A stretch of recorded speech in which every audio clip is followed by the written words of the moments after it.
بالله من الشيطان الرجيم. بسم الله الرحمن الرحيم.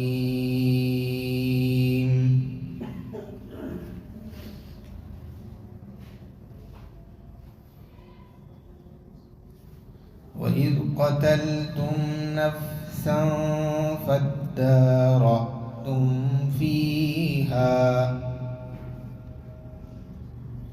والله مخرج ما كنتم تكتمون.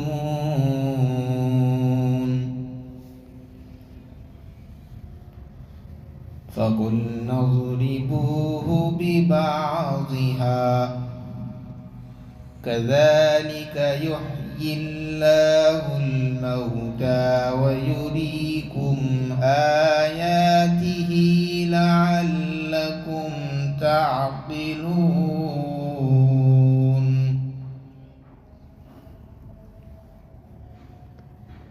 ثم قست قلوبكم من بعد ذلك فهي كالحجارة أو أشد قسوة وإن من الحجارة لما يتفجر منه الأنهار وإن منها لما يشقق فيخرج منه الماء وإن منها لما يهبط من خشية الله وما الله بغافل عما تعملون. صدق اللہ العظیم. اور جب تم نے ایک نفس کو قتل کر دیا اور اس کے سلسلے میں تم نے اختلاف کیا، اللہ تبارک و تعالی اس بات کو ظاہر کر دیں گے جو تم چھپا رہے ہو. پھر ہم نے کہا کہ تم اس کے بعض حصے کو اس کے بعض سے لگاؤ. اسی طریقے سے اللہ تبارک و تعالی مردوں کو زندہ کرتے ہیں اور اپنی نشانیوں کو اللہ تعالیٰ تم کو دکھلاتے ہیں تاکہ تم سمجھ بوجھ حاصل کر سکو. پھر ان کے دل سخت ہو گئے اس کے بعد میں، جیسے کہ وہ پتھر ہیں یا اس سے بھی زیادہ سخت. اور بلا شبہ پتھروں میں سے بعض وہ ہیں جس سے جھرنے پھوٹتے ہیں اور بعض ان میں سے وہ ہیں جو پھٹ جاتے ہیں پھر اس سے پانی نکلتا ہے. اور پتھروں میں سے بعض وہ ہیں کہ وہ اللہ کے خوف سے لڑک جاتے ہیں. اور اللہ تبارک و تعالی تمہارے اعمال سے غافل نہیں.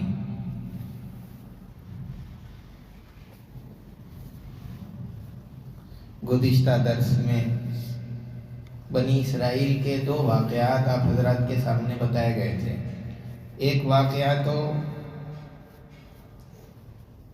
بنی اسرائیل کا یہ بتایا گیا تھا کہ ان لوگوں نے اللہ تبارک و تعالیٰ کی نافرمانی کی، جس کی وجہ سے ان لوگوں کے چہرے مسخ کر دیے گئے تھے اور بندروں جیسی شکلیں ان کی بنا دی گئی تھی.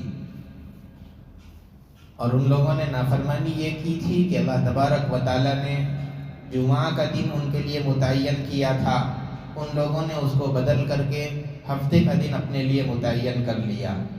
اور ہفتے کے دن اللہ تبارک و تعالیٰ نے ان کے لیے شکار کو حرام کیا تھا، اس کی عظمت، اس کے احترام اور اس کی عزت کی وجہ سے، اس کے معزز ہونے کی وجہ سے.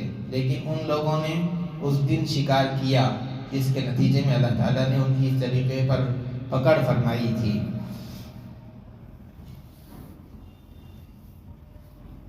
اس واقعے سے اس امت میں بھی اللہ تبارک و تعالیٰ نے جمعہ کے دن کو اس امت کے لیے بھی معزز، مکرم اور محترم دن بنایا گیا ہے مسلمانوں کے لیے.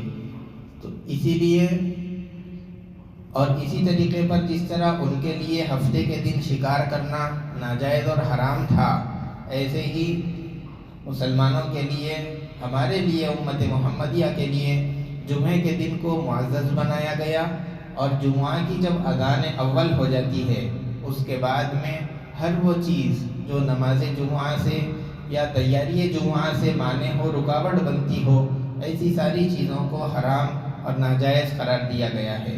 اسی لیے اذان اول کے ہو جانے کے بعد میں جمعہ کے دن 2 اذان ہوتی ہے۔ ایک تو پہلی اذان جو مؤذن پہلے دے دیتے ہیں، دوسری اذان وہ جو امام کے سامنے کھڑے ہو کر کے دی جاتی ہے۔ اب یہاں پر جمعہ کی اذان سے مراد وہ پہلی والی اذان ہے، امام کے سامنے کھڑے ہو کر جو ہوتے ہیں وہ اذان مراد نہیں ہے۔ اسی لیے پہلی اذان کے ہو جانے کے بعد میں خرید و فروخت اور اسی طریقے سے ہر وہ چیز جو جمعہ کی نماز سے ریلیٹڈ اور متعلق نہیں ہے، یہ ساری چیزیں ناجائز ہو جاتی ہیں، اس کے بعد کرنا حرام ہو جاتا ہے، جیسے کہ کھانا پینا، ہر چیز۔ ہاں، اگر ایسے اعمال جو جمعہ کی نماز سے متعلق ہیں اور جمعہ کی نماز کی تیاری میں معاون ہیں، جیسے کہ غسل کرنا، وضو کرنا، خوشبو لگانا، مسواک کرنا، اور اگر کوئی خطیب اور امام ہے تو جمعہ کے بیان کے لیے مطالعہ کرنا، کتاب دیکھنا، حدیث دیکھنا، آیت پڑھنا، یہ ساری چیزیں جو جمعہ سے متعلق ہے یہ چیزیں تو جائز رہیں گی۔ باقی جو چیزیں جمعہ کی نماز سے متعلق نہیں ہیں اور اذان اول کے بعد ان چیزوں کا کرنا حرام ہو جاتا ہے۔ ہاں، اگر کوئی ایسی شکل اختیار کر رہے ہیں کہ جو جمعہ کی نماز سے رکاوٹ نہیں بن رہی، مثال کے طور پر اگر کوئی بڑے کاروباری آدمی ہیں، اپنے گھر سے جمعہ کی نماز کے لیے روانہ ہو گئے گاڑی میں بیٹھ کر کے، اور دوسرے ایک اور آدمی کو بھی اپنے گاڑی میں سوار کر لیا، جمعہ کی نماز کے لیے آ رہے ہیں، اور گاڑی میں ہی چلتے چلتے جمعہ کی نماز کے لیے مسجد کی طرف میں دونوں بیٹھ کر کے سودا کر رہے ہیں، تو یہ چیز جائز ہو سکتی ہے، اس لیے کہ ان کا یہ سودا کرنا جمعہ کی نماز کے لیے اور جمعہ کی تیاری کے لیے رکاوٹ اور مانع نہیں بن رہا ہے۔ اسی لیے ایسی چیز کی جا سکتی ہے، لیکن جو نماز جمعہ کے لیے یا تیاری جمعہ کے لیے رکاوٹ بن جائے، ایسی چیز ناجائز اور حرام رہے گی۔ کب تک؟ جب تک کہ امام سلام نہ پھیر دے نماز کا، اس وقت تک یہ ساری چیزوں سے مصلیوں کو اور مسلمانوں کو بچنا چاہیے۔ ایک بات یہ بتائی گئی تھی کہ بنی اسرائیل نے بہت زیادہ سوالات کیے، جس کے نتیجے کے اندر مشکل کے اندر پڑ گئے۔ جتنے زیادہ سوالات کرتے چلے گئے، اس گائے کا ڈھونڈنا جو ان کے لیے ڈھونڈنے کے لیے کہا گیا تھا، اس کا ڈھونڈنا ان کے لیے مشکل ہوتا چلا گیا۔ اس گائے کی صفت ایک یہ بھی بتائی گئی تھی کہ وہ بے عیب ہے، خوبصورت ہے، اور ایسی ہے کہ دیکھنے والوں کو آنکھوں کو اچھی لگتی ہے اور بھاتی ہے۔ جس طرح انسان خوبصورت ہو سکتے ہیں، جانور بھی اسی طرح خوبصورت ہو سکتا ہے، اور جس طرح خوبصورتی کی وجہ سے یا کسی خاص صفت کی وجہ سے نظر بھی لگ سکتی ہے۔ اللہ کے رسول صلی اللہ علیہ وسلم کے بے شمار ارشادات اس سلسلے میں موجود ہے کہ العین حق، نظر کا لگ جانا یہ حق ہے، اور حضرت انس رضی اللہ تعالیٰ عنہ نے اللہ کے رسول صلی اللہ علیہ وسلم کا یہ ارشاد نقل فرمایا ہے کہ نظر کا توڑ اور اس کا علاج ما شاء اللہ لا قوت الا باللہ، جب کوئی خوبصورت چیز دیکھے تو ما شاء اللہ کہنا چاہیے، اس کے ذریعے سے وہ چیز آپ کی نظر سے محفوظ رہے گی۔ اور اگر آپ کو کہیں شبہ ہے کہ اس کو میری نظر لگ گئی ہوگی، تو پھر ما شاء اللہ لا قوت الا باللہ پڑھ کر کے اس شخص پر جس کو آپ کی نظر لگی ہے اس پر پڑھ کر کے پھونک دینا چاہیے۔ ایک صحابی رضی اللہ تعالیٰ عنہ، اللہ کے رسول صلی اللہ علیہ وسلم کے زمانے میں 2 صحابہ آپس میں دوست تھے، وہ بڑے خوبصورت تھے۔ ان کے دوست نے جب اپنے ساتھی کو غسل کرتے ہوئے دیکھا، بڑا خوبصورت بدن تھا، انہوں نے کچھ نہیں کہا، صرف اتنا کہا کہ کیا ہی خوبصورت تمہارا بدن ہے۔ یہ کہنا تھا کہ ان ساتھی کی نظر لگ گئی، وہ بے ہوش ہو کر کے اسی جگہ پر گر گئے۔ جب صحابہ اکرام کو معلوم ہوا تو اٹھا کر کے حضور صلی اللہ علیہ وسلم کی خدمت میں ان کو لے کر کے گئے۔ اللہ کے رسول صلی اللہ علیہ وسلم نے ان کے ساتھی کو بلوایا اور بلوا کر کے کہا کہ تم جب اپنے ساتھی کو دیکھ رہے تھے تو تم نے ماشاءاللہ کیوں نہیں کہا، اس وقت میں اللہ کی تعریف کیوں نہیں بیان کی؟ پھر اس کے بعد میں حضور پاک صلی اللہ علیہ وسلم نے ان کے ہاتھ پاؤں دھلوائے اور اس کے بعد میں وہ پانی لے کر کے ان کے دوست کے اوپر سے سر سے پیر تک اس کو بہایا۔ الغرض اس طریقے پر حضور پاک صلی اللہ علیہ وسلم نے ان کی نظر کا علاج فرمایا۔ اور نظر لگتی اس لیے ہے کیونکہ یہ خوبصورتی، یہ حسن اللہ کی طرف سے دیا ہوا ہے۔ جب کوئی بندہ خوبصورت چیز کو دیکھ کر کے، حسین چیز کو دیکھ کر کے اللہ کی تعریف بیان نہیں کرتا تو اللہ تعالیٰ اس کے اندر فوراً عیب پیدا کر دیتے ہیں کہ خوبصورتی بھی ہماری طرف سے ہے اور عیب بھی ہماری طرف سے ہے۔ جس چیز کو دیکھ کر کے تم تعجب کر رہے ہو اور ہماری تعریف تمہاری زبان پر جاری نہیں ہو رہی ہے، اس کی جو خوبصورتی ہے یہ بھی ہماری ہی دی ہوئی ہے۔ اسی لیے جب کوئی بھی خوبصورت چیز نظر آئے، خوبصورت انسان، خوبصورت جانور، جو بھی چیز نظر آئے، فوراً الحمد ماشاء اللہ، اس طریقے سے اللہ کے تعریفی کلمات اور الفاظ زبان پر جاری ہو جانا چاہیے۔ دوسرا واقعہ بنی اسرائیل کا یہ بیان کیا گیا تھا کہ ان لوگوں نے جب قتل کا معاملہ ہو گیا تو ایک قاتل، اس کا جو قتل ہوا تھا مقتول قاتل اسی کا بھتیجا تھا۔ اس سے متعلق ایک مسئلہ یہاں پر سمجھ لینا چاہیے کہ اگر کوئی رشتہ دار اپنے رشتہ دار کو قتل کرتا ہے تو وہ وراثت سے محروم ہو جاتا ہے۔ جیسے کہ بیٹے نے باپ کو قتل کر دیا تو اب باپ کی وراثت میں سے جو حصہ بیٹے کو ملنے والا تھا، شریعت کا حکم یہ ہے کہ اب وہ حصہ اس بیٹے کو نہیں ملے گا، بلکہ وراثت کے اندر سے اس کا حصہ ختم کر دیا جائے گا اور وہ وراثت سے محروم ہو جائے گا۔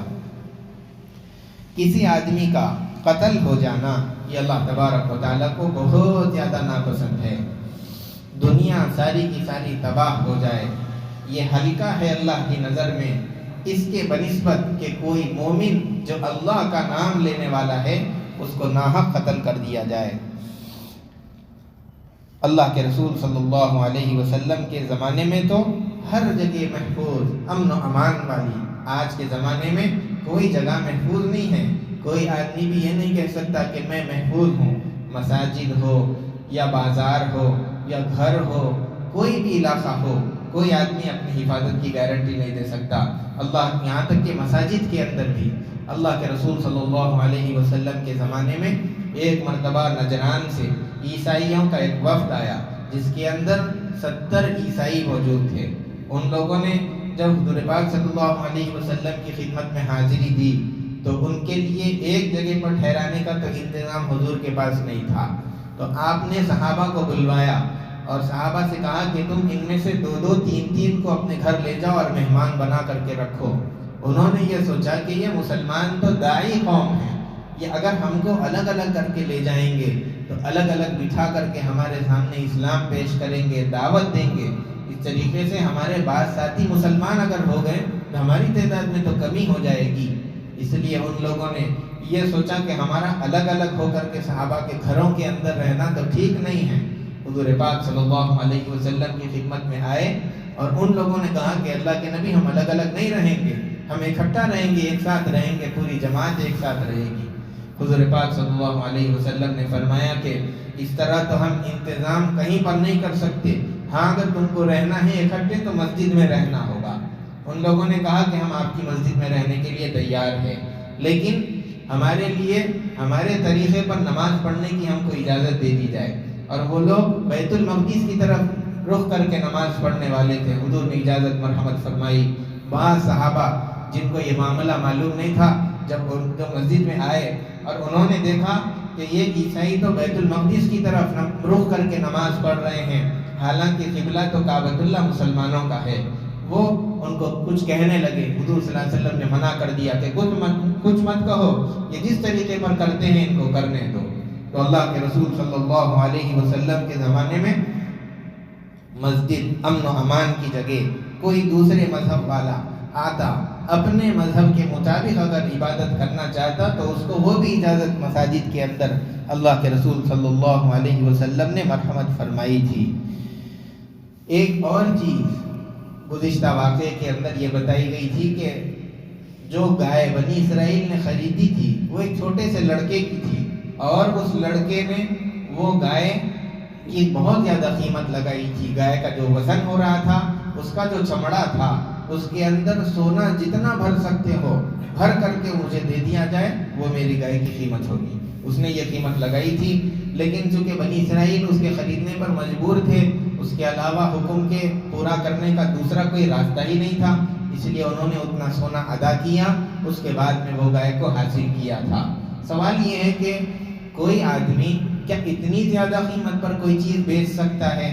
شرعی اعتبار سے مسئلہ یہی ہے کہ جس کی جو چیز ہے، وہ جو اس کا مالک ہے، اس کا اختیار ہے، وہ جو چاہے گا اس کی جتنی قیمت لگائے وہ اس کی مرضی ہے، اور اگر سامنے والے کو وہ قیمت سمجھ آ جائے تو خریدے، اور اگر نہ سمجھ آئے تو چھوڑ دے۔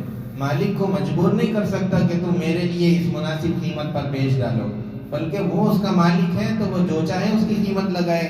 آپ سمجھ میں آئے تو خرید سکتے ہیں، نہ سمجھ آئے تو چھوڑ سکتے ہیں۔